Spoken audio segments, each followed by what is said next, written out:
சத்குரு சாய்நாதாய நமோ நமக. தமிழ் உறவுகள் அனைவருக்கும் இனிய வணக்கம். நான் உங்கள் அஸ்ட்ரோ சாய் செல்வம், மதுரை. வாழ்க வளமுடன். தாராபலம் என்பதை பற்றி தொடர்ச்சியாக பார்த்து வர்றோம். இன்றைக்கு விசாகம் நட்சத்திரத்துக்கு உண்டான தாராபலத்தை பார்ப்போம். சம்பத்து தாரை. சம்பத்துனா பொருள் வரவுக்கு உண்டான தாரைகள்ங்க. அனுஷம், உத்திரட்டாதி, பூசம். சாதக தாரை, நம்ம செய்கிற செயல்களுக்கு சாதகமான அமைப்புகளுக்கு உத்திராடம், கார்த்திகை, உத்திரம் நட்சத்திரம் உகந்தது. இப்போ இந்த சம்பத்தும் சாதகமும் நடைபெறும் பொழுது நமக்கு யோகமான தசா புத்தியில் அந்தரங்கள் நடக்கும் பொழுது மிக சரியாக ஒரு பிராப்தம் அது கண்டிப்பாக அமையும். உணர்ந்து பாருங்கள். அதிமைத்திர தாரை, மிகுந்த நற்பலன்களும் ஒரு பொருள் வரவு, ஒரு சொத்து சுகங்கள் வாங்கக்கூடியதற்கும் சதயம், திருவாதிரை, சுவாதி நட்சத்திரம் தேர்ந்தெடுக்கணும். நல்ல அந்தரங்கள் வரும்பொழுது இதை தேர்ந்தெடுத்தால் நிச்சயம் வெற்றியாக அது நிலையான சொத்தாக இருக்கும். விபத்து தவிர்க்கக்கூடியது. கேட்டை, ரேவதி, ஆயில்யம் இப்படி வரும் பொழுது அஷ்டமாதிபதியுடைய அந்தரங்கள் சேர்ந்துருக்குச்சுன்னா ரொம்ப சிரமத்தை கொடுக்கும். வதை நட்சத்திரங்கள், வதை தாரை, தாரைன நட்சத்திரம், வதை தாரைங்கிறது ஆகாத அமைப்புகளுக்கு திருவோணம், ரோஹிணி, அஸ்தம் இதெல்லாம் வரும் பொழுது கண்டிப்பாக வதைகள் ஏற்படும். அடுத்து அனுஷம். அனுஷத்துக்கு சம்பத்து தாரைகள் கேட்டை, ரேவதி, ஆயில்யம்ங்க. சாதக தாரை திருவோணம், ரோஹிணி, அஸ்தம்.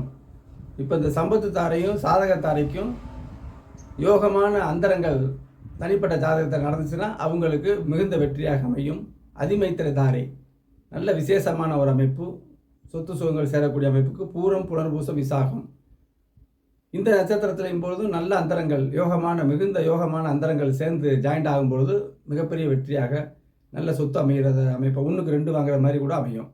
விபத்து தாரைகள் மூலம், அசுபதி, மகம். இந்த விபத்து தாரைகள் போது 8ஆம் பாவம் மேலேருந்து கீழே விழுகிறது, அடிபடுறதுக்கு பாருங்க. அந்த அந்தரங்கள் நடந்துச்சுன்னா சேர்ந்து அந்த அந்தரமும் நடக்கும் பொழுது மூலம், அசுபதி, மகம் கோல்சாரத்தில் அந்த நட்சத்திரங்கள் வரும் பொழுது மிகுந்த கவனமாக இருக்கணும், தவிர்க்கணும். வதை நட்சத்திரம் எதுக்கும் ஆகாத நட்சத்திரங்கள் அவிட்டம், மிருகசீடம், சித்திரை. இப்போ கேட்டை நட்சத்திரத்துக்கு பார்ப்போங்க. சம்பத்து தாரை மூலம், அசுபதி, மகம். சாதக தாரை அவிட்டம், மிருகசீடம், சித்திரை. இந்த சம்பத்து தாரையும் சாதக தாரை இருக்கும் பொழுது யோகமான அந்தரங்கள், நம்ம தசாபுத்தி அந்தரங்கள் வந்துச்சுன்னா நல்ல ஒரு பிராப்தமான அமைப்பாக இருக்கும் கண்டிப்பாக. அதிமைத்திர தாரை உத்திரட்டாதி, பூசம், அனுசம் நல்ல நிகழ்ச்சியோடு சொத்து சுகங்கள் வாங்கக்கூடிய அமைப்புக்கு நல்ல அந்த யோகமான இந்த திரிகோணாதிபதி போன்ற அந்தரங்கள் வரும்பொழுது, உத்திரட்டாதி, பூசம், அனுசம் வரும்பொழுது 2 ஜாயிண்ட் ஆகும்போது நல்ல ஒரு பிராப்தமாக எளிதில் பணம் புரட்டி பொருள் வாங்குகிற அமைப்பாக கண்டிப்பாக இருக்கும்.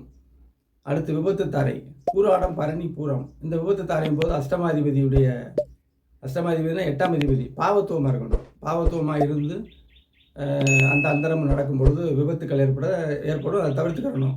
நம்ம அதாவது முன் யோசனை சொல்லக்கூடியது அந்த ஜோதிடம் உணர்ந்துக்கிறணும். வதை நட்சத்திரங்கிறது சதயம், திருவாதிரை, அசுபதி இதில் எந்த செயலும் செய்யக்கூடாதுங்க. ஆனாலும் வதை நட்சத்திரத்தில் நல்ல தசாபுத்திகள் நடந்தாலுமே இழுபடியாக இருக்கும். அதனால தான் இதை அற்புதமாக சொல்லி வச்சுருக்காங்க. நாளை மற்ற நட்சத்திரங்களுக்குள்ள தாராபலத்தை பார்ப்போம். நன்றி, வணக்கம், வாழ்க வளமுடன்.